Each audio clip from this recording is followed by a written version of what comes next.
The wacky world of MultimediaJay.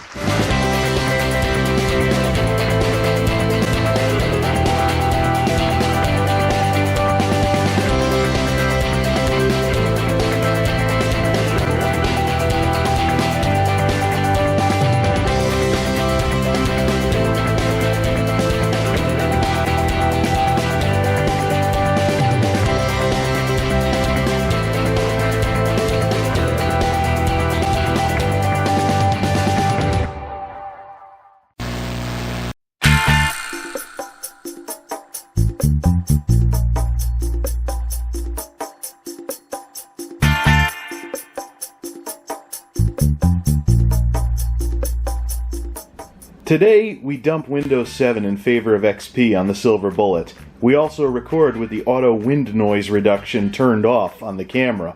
But first, some better lighting. So I've actually busted out the instruction manual for the new camera, because I actually read those things. I also wanted to find out if I might have accidentally been covering up the microphone holes in this thing, because there's 3 little holes right there. I don't know what those are for. I think those might be for the speaker, actually. So these 2 holes right here that look like USB thingies gone wrong, micro USB anyways, that's actually the stereo microphone left and right going into this thing. So what I've done is I've turned off the wind noise reduction so I don't accidentally trigger it by being behind the camera. The wind noise reduction is also turned off on the soup can. I've also lowered the reference level to low mode so it doesn't try to amplify things and make the stuff shot with the soup can way too loud. With that in mind, the footage should sound like this from here on out. Probably still muddier than the soup can. Kinda sorta reminds me of the old Samsung camcorder that I used to have, but I do like how this thing can focus on stuff like the optical mouse right in front and blur everything else out. I think that's one area where it does have an edge over the soup can, along with its versatility and being able to carry this around and just fire it up on the fly without looking like I'm walking around with a video camera. Again, that whole point and shoot aesthetic versus soup can camcorder, but we've discussed that enough as it is. I'm still waiting for the coffee to kick in, so I'm a little out of it. But I think I'm still pretty much able to nuke Windows from the Silver Bullet. Let's do that.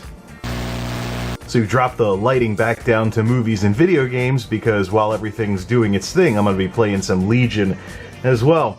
So the question is, why do this? Well, number one, we get some light on it. Maybe I shouldn't have dropped the lighting. That still looks awesome. Secondly, some people have been doing this just as a nerd project. As long as the security software is the way it needs to be, the end-of-life status of Windows XP won't be too big of a deal.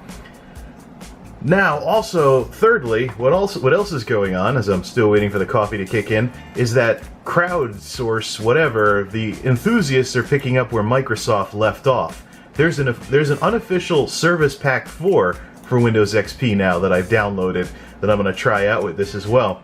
Also, it's just a curiosity. We're not going to use this system for anything important. It's behind some firewalls, and it's not going to really, it's not like we're just, let's put it on the internet with nothing to stop anything. There's still security software out there that supports Windows XP. And furthermore, playing old games without any of the glitches that I've run into in newer operating systems, Morrowind in particular. I have to Alt F4 out of the game. I can't just close it anymore. Because it doesn't close on its own, and other stupid little coding shenanigans like that. But the big reason why I want to play around with Windows XP right now instead of Linux is that it gives me an excuse to remove this crap-ass Kingston memory from this system, which miraculously fixes the freezes, the boots, and turning itself off automatically. Funny how that works. I gotta get some crucial stuff in there to get it up to 4 gigs, so all the RAM can be the same. We'll have to see what the going rate is on that these days. We are talking DDR2, so it could be a little expensive. But yeah, hard lesson learned about crappy cheap RAM like this. Just because it's cheap doesn't mean you should use it. Matched pairs, I guess that includes brand as well. But even though this is Kingston, which is a recognizable brand, those RAM sticks have been flaky as all heck ever since they, well, not ever since they went in, but recently. I don't know what the story is with those. Maybe the motherboard has some bad RAM sockets. Certainly wouldn't be the first. I've had problems with Gigabyte motherboards with that before. But anyways, everything's nuked. Windows 7 is gone, the partition table is blanked, and Windows XP is ready to install. Prepare thy nostalgia for the days when the Nimda virus was still a thing. MP3s were a hot new thing, and Madonna was still in Microsoft commercials. Windows XP on the silver bullet in very bad lighting in 3, 2, 1, go. I thought it would be brighter than that anyways. The silver bullet and Windows XP have been a team for, well, they just go together. Alright, let's switch back to the screen and get this going. Text-based install screen. Kind of like text-based BIOS. Even text-based BIOS these days can get people's nostalgia gears grinding. So, let's do this, shall we? The song of the Madonna reference earlier was Madonna used to have her Quicker Than a Ray of Light song in commercials for Windows XP. So, actually, interestingly enough, today if you run it in a virtual machine on today's chips, it can be that fast. And a lot of the people that have been running XP on even recent computers from the Vista era, it's very easy to run XP on a low-spec system and have it be really fast, because XP was contemporary mostly to the early 2000s. Lest we forget, it's so easy to want to forget about Vista, but Vista was the Windows of the mid-2000s. So mid-2000s systems with below 4 gigs of RAM, it's still contemporary to XP. And considering XP's longevity, especially versus Vista, it should come as no surprise to anybody that, oh, there we go. Should come as no surprise to anybody that people are still doing hobby projects with XP gaming machines, and that there's unofficial service packs being made these days by enthusiasts. In a way, Windows XP has something in common with Linux that way. Formatting the partition. Keep in mind this is a solid-state drive. We, of course, will be typing in the key off-camera. But this is going to be nice and quick, isn't it? I was hoping to play some Legion while this was installing, but we don't have a mechanical drive in this thing anymore. So hopefully this thing is smart enough to just treat it like a really, really fast mechanical drive, and the optical disc, I can hear it already, the optical disc will be the bottleneck as far as speed is concerned. So imagine if I use the Rufus utility to put this on a USB drive. I wonder how much faster it would be if we weren't using an optical disc to install this. It's definitely cruising through the install. I've done this on how many machines with mechanical drives? Actually, the 2005 system, if I finish refurbishing it, will have that sort of thing going on. Still gotta check RAM prices though. Well, since we're waiting for the optical drive, I should change sources on the TV and do that. Not too bad. 2 gigs, 2 times 1 gig stick. A kit's just about 30-ish. The stupid part is those sketchy Kingstons I think were 20. Well, that's a lesson learned, hard lesson learned anyways, on cheap RAM. Meanwhile, on the XP channel, it's already going through a whole bunch of stuff here, but I have the network unplugged. It's gonna stay up, the machine's gonna stay offline until XP Service Pack 4 unofficial is installed. Oh yeah, remember this screen? Try the easiest Windows yet. Oh yeah, integrated CD recordings. Now you can easily save files to a CDR or CDRW drive. Stay up to date, because they're providing you with critical software updates, even though it's after April 2014. It is pretty quick though, going through things rather quickly here. But I am going to sneakernet the service pack over on a thumbstick. I'm not hooking this thing up to the internet until everything that's in there is in there. And then we're going to do Night in 2 steps. Security software and then everything else. That's actually a shortcoming of the Night service. I never understood why they have the security software at the end of a Night installer. Obviously, if you're installing with a fresh Windows install, your computer will be faster and more reliable. Obviously, with a fresh install, obviously you want the security stuff first. You know, you don't want, especially with an old OS like this. Ooh, yay, we can type that stuff in now. But that's the thing, you want that stuff first, so I don't understand why Night has that at the end. So you pretty much have to Night twice to be secure, unless of course your hardware firewall is that good, but that's another discussion entirely. Looks like we have some things to type in here, which I'm sure is going to include the product key, right? Product key is in, and we're once again being bottlenecked by the optical drive. Anyways, we'll see how much stuff works out of the box. We are offline until the unofficial service pack is installed. Speaking of which, I wonder how big that thing is. What kind of a USB stick am I going to have to use to transfer everything over? Welcome to Windows, blah blah blah. I'm here to help set up your computer, etc, etc, etc. So this is actually going to be a warm-up for a potential XP virtual machine to use to run old stuff. Like, for example, that question mark thing used to talk. And that thing used to run Microsoft Agent, which broke with the end of Classic Mode after Windows 7. So if I wanted to, say, record a skit with some Agent characters from the old Agent programs, I would probably need a virtual machine to do that these days. So we'll do some playing with that later. If I want to enable virtualization on Monolith and then set up a virtual machine running XP, I'll use the other copy for that. Don't know what I'll do with the 2005 system. I should probably just dismantle it. Help protect my PC? Not like there's much left to do.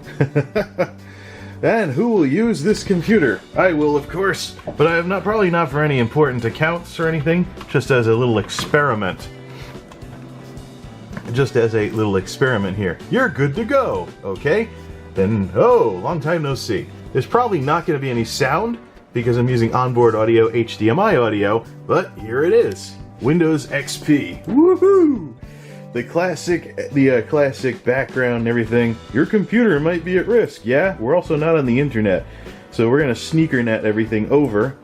First things first, let me get some icons on here, etc, etc. Appearance. Where was that on here? It's been a while. The IT guy. Well, let's turn off the fade effects too, because I don't like any of those stupid animations. Maybe I can find my electric blue theme that I used to use from back in the day. But here's Luna.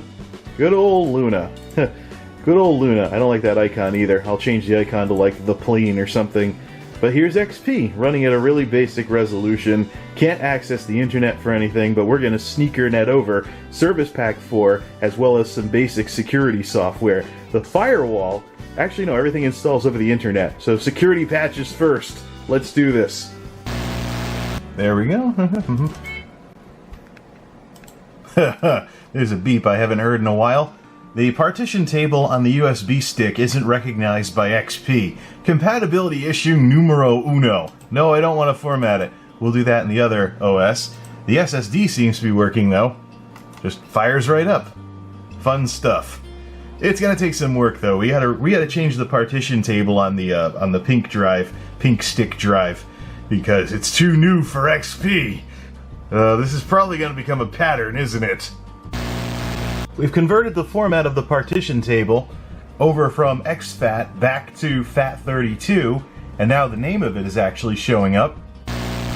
The unofficial service pack is undoubtedly going to require a restart and work the best if it's installed by itself. It's funny, this was so long ago that you could actually look and see the imperfections in this classic picture that uses the desktop background. Okay. First order of business. Oh, wait, what's this? No user account control? How did we ever live without that stuff, man? Oh, it's just running all by itself. Uh-oh, security risk. Windows XP confessional coming right up. Okay, enough of the jokes. This is why you need to really know what you're doing when you do something like this, but we still have no connection to the internet whatsoever. This is a 1 gig file, fits on a FAT32 thumbstick, and it doesn't give file format errors or partition table errors, something, because it's not above the maximum size for it. Service Pack 4. Now this is an unofficial service pack put together by enthusiasts.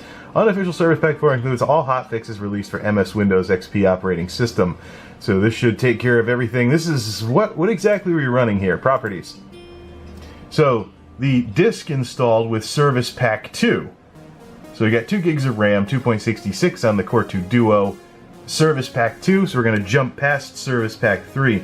I also saw a video from somebody who obviously wasn't around during the Service Pack 2 days. There was a security center in Service Pack 2. Oh man, I'm getting it mixed up here. But it was added in Service Pack 2. I'm used to Service Pack 3 in the Windows Firewall. So Windows Firewall's in here from however many years ago. But it's just...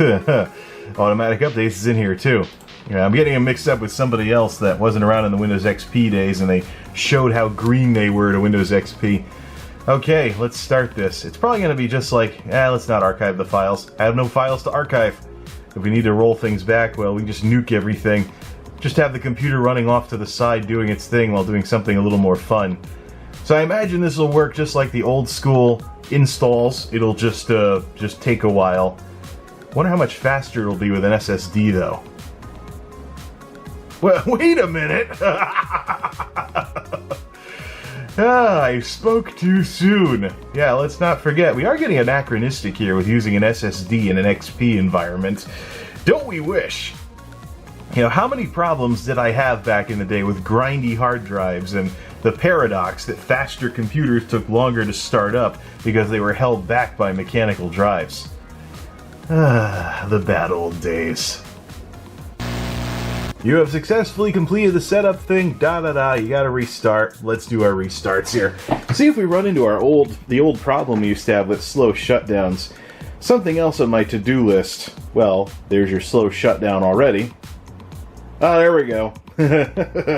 No sound yet either, we gotta play with that later. I wonder if we can even do HDMI sound, or am I gonna have to throw my sound card in there? I still have it, and it was made in the XP and Vista era, but yeah, nothing freezes here anymore now that I've switched out that horrible old RAM. So the Kingston's out and everything runs smooth as butter. So I want to get 2 more Crucial sticks and call it there. One thing I want to do that's on my to-do list is get a copy of the XP startup sound, put it in a zip file, and email it to myself at the 9 to 5. Next time the IT guy's around, crank the volume on the laptop and play the doo-doo-doo-doo-doo-doo. Watch him freak out, because he had a very hard time finding all the XP machines, and if an XP machine shows up anywhere on the network, there's a lot of alarm bells that go off at IT, and he gets a lot of emails. Why is there an XP machine still out there somewhere? I thought we retired them all. Why is it connecting to the network? So, I probably have to tell him very quickly that it was just a joke. Oh come on, let's leave the poor guy alone, darn it. Oh, so found new hardware, found something. Well, yeah, okay, so we're technically running the unofficial Service Pack 4. What does that show up as? Before we do find new hardware, and we'll connect to the internet and do the 9-night security. So it is saying that it's running Service Pack 3, so it doesn't actually physically change the window, but it says version 2014 Service Pack 3. This should have another thing that I would like for this to do. If Microsoft pulls the plug on the Windows Update for XP, then if Microsoft pulls the plug on the Windows XP, then most certainly. Okay, so it is picking up the onboard audio now, so there's a lot of things that are working better now already. But if Microsoft pulls the plug on Windows Update, kind of like what they did for Windows 98 and stuff like that, where are you going to get your updates from? So these unofficial things on like Major Geeks and stuff. And this should be nothing more than an enthusiast product at this point, unless you're one of the lucky bastards with the 64-bit Windows XP. Let's activate Windows. The dreadful moment. Please, I don't want to use the phone thing. What are you still using XP for? It's 2016! Please tell me Microsoft just bypassed this. Windows was unable to activate online. Click the telephone button. Remind me later. Actually, there's a very real possibility that the network, the NIC doesn't have any drivers. System, device manager. Yes, the Ethernet controller doesn't have any drivers. We're gonna have to make a trip to the motherboard's website to get something just to connect with. I plugged in the cord, but there's no drivers for the onboard. Let's go to Gigabyte's site and get some drivers for Pink Stick, darn it.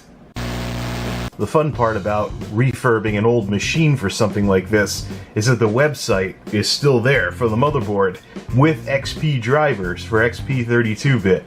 Let's install all of these and see how much better things get. We'll save the LAN driver for last, though. Was just listening to Chris Pirillo's mega rant. Get rid of XP! Get rid of XP! Can't believe that was 4 years ago. I gotta find if he said anything when it was officially discontinued. But yeah, oh, so Windows Update pinged for a ton of stuff. I'm like, wait a minute, how is that possible? I thought Service Pack 4, the unofficial one, would One of the things apparently that Service Pack 4 does is it incorporates POS Ready. So that would be the Windows XP for cash registers and stuff that's still supported until next year or something along those lines. This is the thing that Microsoft warned people not to do with XP. Yeah, but apparently the SP4 makes the registry changes that brings down the Windows embedded point of sale security updates or something. Alright, we'll see what it does. This system does not need to be compatible with everything, and I'm just curious. I'd actually be curious if this broke a bunch of stuff. I gotta do something about this refresh rate though, but 31 updates for the point of sale ready 2009. We're running Avast and Zone Alarm for antivirus and firewall, and still haven't even activated Windows yet. That part should be interesting. Let's activate Windows. Register with Microsoft? Nope. I registered 10 plus years ago. Please tell me they just have a bypass. Okay, you idiot. Online activation cannot be completed at this time.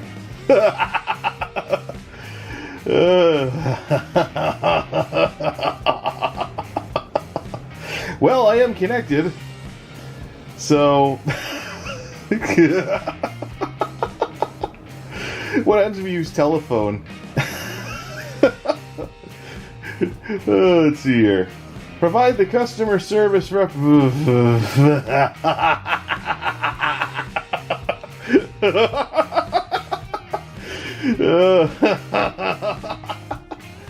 Hi, yeah, I'm still using XP. What are you, a moron? Yeah, I want to activate it. I think this is it. Screw this. Let's go with Linux. The words that everybody's been wanting to hear, I'm sure. The last-ditch attempt by Microsoft to do something about all those people still clinging to XP. Shut down the activation server. Now, I have seen some downloads for special editions of Windows XP that are made for today's today's systems, but I'm sure they're hacked to bypass activation. I could theoretically hack this to bypass activation and just make it work, but you know what? Let's let bygones be bygones. Plus, the other system's not running right now. What am I going to goof around with Linux on if I make this into a retro XP machine? Well, it was fun while it lasted, but enough is enough is enough with this stupid-ass XP experiment. Virtual machine might be an option, but hey, maybe at some point there'll be some kind of emulator or something and we won't even have to have these discussions anymore when it comes to playing old games. Kind of like what GOG does with, with DOS games, giving you a free install of DOSBox. And okay, experiment over. Windows XP should have died a long time ago. I'm killing it now.